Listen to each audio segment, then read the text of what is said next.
समझ में नहीं आया, आप पितर पूजा करते हो, यही 7 बर्तनों का महत्व क्या है? बोलो सच्चे दरबार की, सच्चे दरबार की, सच्चे दरबार की, माई के प्यार की, माई के प्यार की। दिया जोता वाली माता तेरी सदा।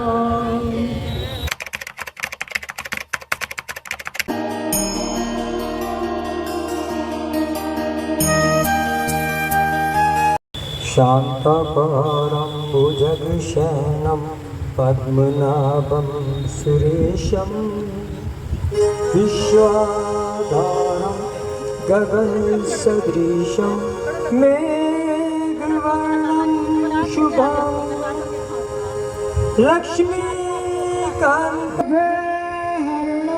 सर्वलोकैकनाथ। सच्चिदानंद भगवान की जय। आज के इस पावन बेला में हरियाली का तीज उत्सव में आप सभी का माई के प्यार से, आदर सत्कार से, माँ भगवती की कृपा से आप सब पर शुभ आशीष माँ भगवती की बनी रहे। आप सभी का जी आयानो धन्यवाद करते हैं। साथ संगत, आज मैं आपको वो बात बताने चला हूँ जो कि पिछले कई सालों से मेरे मन में थी। कुछ मुझे नहीं पता थी, कुछ मैंने सुनी नहीं थी। संगत बैठी है, कुछ परिवार ऐसे हैं जो मेरे साथ कई सालों से जुड़े हैं।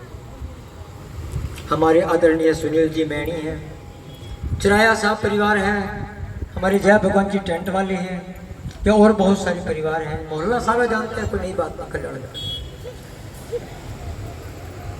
हरियाली का तीज के बारे में सभी ने सुना है। महागौरा और भगवान भोलेनाथ का पुनर्मिलन का उत्सव है आज।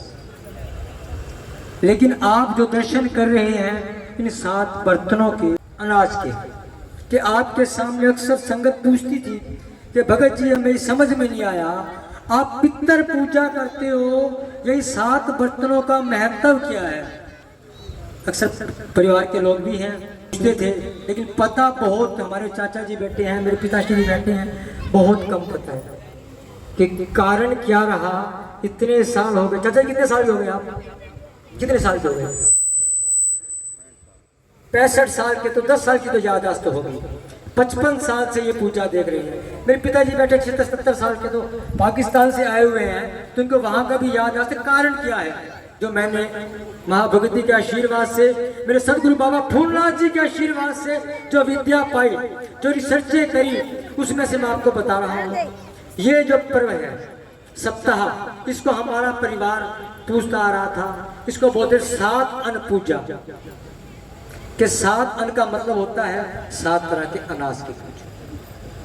तो इतना ही पता था, हमारे बड़े पूजते आए हैं, हम भी पूजेंगे। लेकिन पता किसी को नहीं था कि क्यों पूजते हैं, किस लिए पूजते हैं। ये पूजा बड़ों के आशीर्वाद, भगवान भोलेनाथ, देवों के देव महादेव के आशीर्वाद से वत्स द्वादशी के दिन प्रारंभ होती है। वत्स द्वादशी का तो पता होगा ना आपको? किस किस को पता है? हाथ उठाओ। 2 को। और सच्चे दरबार की जय। सुनीता जी, और 2 पक्ष में, शुक्ल पक्ष में जो, कृष्ण पक्ष में जो एकादशी आती है, उसके बाद जो द्वादशी आती है उसको कहा जाता है वत्स। कि ये द्वादशी, कि इसमें बछड़े की पूजा, गौ माता की पूजा होती है। और गौ माता की जय। ये पूजा करने के बाद, व्रत करने के बाद संतान की मनोकामना के लिए की जाती है। और इस दिन से ही मैं इस पूजा को प्रारंभ करता हूँ। माँ भगवती सतगुरु के आशीर्वाद, बड़े बुजुर्गों के आशीर्वाद से ये हम 7 बर्तन में बीजते हैं। उसके पश्चात आ गई बीच में पिठोरी अमावस्या, जिसे हम कह सकते हैं कुशाग्रहणी अमावस्या। ठीक है जी। अमावस्या सभी को पत्र है, देव पितरों की होती है। फिर आ जाती है आपकी हरियाली का उत्सव, जो आज के दिन है। हरियाली का उत्सव तीज कहें, यह तीज भगवान भोलेनाथ, माँ पार्वती के पुनर्मिलन के उत्सव में मनाई जाती है, जिसे आप कह सकते हैं कि मैरिज एनिवर्सरी। तो सच्चे दरबार की जय। आइए इस कथा को प्रारंभ करने चला हूँ। भगवान भोलेनाथ के श्री चरणों में सुपर कर्पूर गौरम करुणावतारम संसार सारम भुजगेन्द्रहारम सदा वसंतम हृदयहार वंदे भवम भवानी सहितम नमामि भवम भवानी सहितम नमामि। बोलिए मामेश्वराभ्याम की जय। एक समय की बात है, भगवान भोलेनाथ महापार्वती कैलाश पर्वत पर बैठे, तो माँ पार्वती ने पूछा, हे परमेश्वर, हे जगत के पालनहार, जब मैं अपने पिता दक्ष के यहाँ कुंड में सती हो गई, ये कथा तो सुनिए ना आपने, सभी को पता होगा, तो उसके पश्चात मेरा आपसे दोबारा मिलन कैसे हुआ? हे भोलेनाथ, हे देवों के देव महादेव, आप मुझे वो वृत्तांत सुनाइए, किस प्रकार से मैंने आपको पाया। तो भगवान भोलेनाथ बतलाती हैं कि आपका अगला जन्म हिमालय राज गिरिराज के यहाँ हुआ, जहाँ आपका नाम उमा रखा। आप अपने पिता के यहाँ उत्पन्न होने के पश्चात बचपन से ही आप भगवान भोलेनाथ यानी कि शिव की भक्ति में लगे। समय बीतता रहा, भक्ति का रंग दिन प्रतिदिन चढ़ता रहा, जवानी की दहलीज आ गई। जब किसी पिता के पुत्री जवान हो जाती है तो हर पिता के मन में एक चिंता उत्पन्न हो जाती है कि मेरी पुत्री जवान हो गई है, इसके लिए कोई वर देखा जाए। गिरिराज चिंतित थे। एक दिन श्री नारद जी महाराज भ्रमण करते हुए घूमते हुए वहां पहुंचे, तो नारद जी ने गिरिराज से प्रार्थना करी कि हे राजन, जगत के पालनहार भगवान विष्णु आपकी पुत्री से विवाह करना चाहते हैं। अगर आपकी आज्ञा हो, आपकी अनुमति हो, तो इस रिश्ते को स्वीकार करने की आज्ञा चाहते हैं। तो उन्होंने कहा कि इतना अच्छा वर जगत के पालनहार का आया, बोल सच्चे दरबार की, बोल सच्चे दरबार की, इतना अच्छा वर आया तो कौन पिता इनकार करेगा। तो भगवान गिरिराज ने हाँ कह दी कि ठीक है नारद जी, आप जाइए और भगवान विष्णु से कह दीजिए कि मैं अपनी पुत्री का हाथ आपके हाथ में देने को तैयार हूं। समय की गणना है, इधर माता को पता लगा कि आपका जो रिश्ता है भगवान विष्णु से कर दिया है, जबकि माँ उमा मन ही मन में भगवान भोलेनाथ को अपना पति मान चुकी थी। इस चिंता में उन्होंने अपनी सहेली से बात करी। उसकी सहेली ने बतलाया कि आप कहीं दूर से वीराने में बैठ करके प्रार्थना कीजिए, उस देवों के देव महादेव का पूजन कीजिए, वो प्रभु आपको दर्शन देंगे और आपसे विवाह रचाएंगे। तो माँ उमा बिना पिता को बताए महलों को छोड़ करके महलों की रानी वन में जा बसी। एक गुफा में जा करके भगवान भोलेनाथ का मिट्टी का उन्होंने शिवलिंग बनाया। मिट्टी का शिवलिंग बना करके वो पूजा अर्चना में लगे। भगवान भोलेनाथ ने उनको दर्शन देने के पश्चात उन्होंने वर मांगने को कहा, तो माँ उमा ने बड़ी प्रसन्नता से सर झुकाते हुए कहा कि हे परमेश्वर, मैं आपको अपने पति रूप में मांगना चाहती हूँ, आप मुझे आशीर्वाद दीजिए, मैं आपको पति रूप में स्वीकार करना चाहती हूँ। तो प्रभु ने क्या कहा, तथास्तु, शंकर भगवान की जय। तो इसके पश्चात भगवान भोलेनाथ को उन्होंने बताया कि हे माँ पार्वती, कथा थोड़ी लंबी है लेकिन छोड़कर सुनाई कि आपने पो माँ की ठंड को झेला, आपने तपती जेठ और वैशाख की धूप को झेला, आपने हर मौसम में बरसात को भी झेला, लेकिन आप अधोमुख यानी कि उल्टी पड़ी रही, लेकिन मुझको आपके यहाँ आना ही पड़ा। तो इन्हीं के साथ में जो है भगवान भोलेनाथ और माँ पार्वती का पुनर्मिलन हुआ।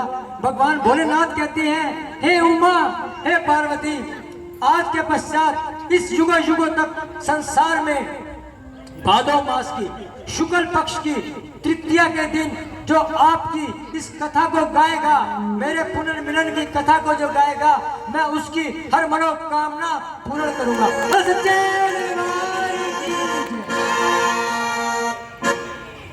तो इस तरह से ये उत्सव मनाया जाता है। इसी प्रकार 7 तरह का अनाज जो सृष्टि का नियम है। ग्रह कितने हैं? वार कितने? 7 वार, 9 ग्रह हैं, लेकिन प्रधानता किनको है? 7 ग्रहों को। राहु मास का कोई राशि नहीं है, इसलिए प्रधानता 7 की गिनी जाती है। तो 7 वार उन्हीं के नाम से बने हुए हैं। 7 वार 7 दिन, यानी कि 7 प्रकार का अनाज लेकर के, मिट्टी पृथ्वी तत्व को लेकर के भगवान भोलेनाथ, क्योंकि माँ पार्वती को पृथ्वी भी कहा गया है, पृथ्वी का तत्व मिट्टी है, का लेकर के जो इस प्रकार से 7 तरह के अनाज बीज करके मेरी प्रतिमा माँ भोलेनाथ माँ पार्वती की प्रतिमा मान करके स्वीकार करके 7 दिन पूजन करेगा, उसको संतान को दीर्घ आयु दूंगा और उसके घर में सुख शांति और समृद्धि सदा बनी रहेगी। तो साथ संगत एक बार जोर से जयकार रहिए, शंकर भगवान की जय। इसी प्रकार से आपके सामने रखे हुए पात्र काले छोले जो शनि महाराज का कारक है, सबको पता है। रुई जो शुक्र का कारक है, हल्दी भगवान बृहस्पति का कारक है, फूल इत्यादि से पूजन करवाते हैं।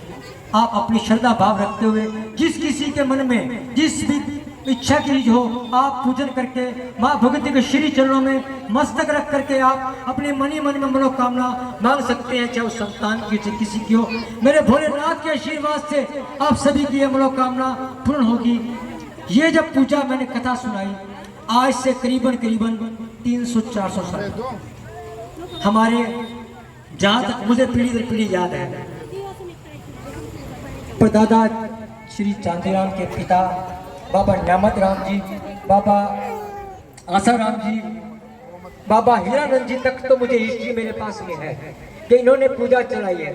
ये पूजा श्री 1008 सतगुरु बाबा गोरखनाथ के आशीर्वाद से बाबा रामदास जी घोड़ीवाड़े के नाम से मशहूर हुए हैं, एक संत हुए हैं, उन्होंने ये पूजा प्रारंभ करवाई थी, जिसका नाम आज सत बाबा निर्भय साहब गद्दी के नाम से भी लिया जाता है। अभी मेरी 2 बहनें आई थी, शफालियत शवेता, गुसाई परिवार भी इसी में ही आता है। बहुत सारे परिवारों को जो मैंने हिस्ट्री ढूंढी कि इन्होंने पूजाओं को किस किस को पूजा का स्पर्श किया गया, किस किस के परिवारों को ये पूजा चलती आई है। सेवादारी करने का सौभाग्य जो मिला वो सेठी परिवार, ग्रोवर परिवार और 5-7 परिवार एक और है कि 5-7 परिवार ही क्या करते थे। ये पूजा पाकिस्तान से चली आ रही है। इस प्रकार कोई भी आयोजन होता है ना, तो 5-7 परिवार, जैसे हमारी सुनीता जी बैठी है तो मीरा मंडी की प्रधान है। अब कोई आके ये कहे कि भाई मीरा मंडी का पूजन है, पूजन किसका है? भगवान भोलेनाथ जी का या राधा कृष्ण जी का। इसी प्रकार से सदा ही ये मन में बात रहती थी, तो आज आप समक्ष रखी, माँ भगवती के श्री चरणों में रखी। माँ भगवती सभी की मनोकामना पूर्ण करे और सच्चे दरबार की जय। सत्यम शिवम सुंदरम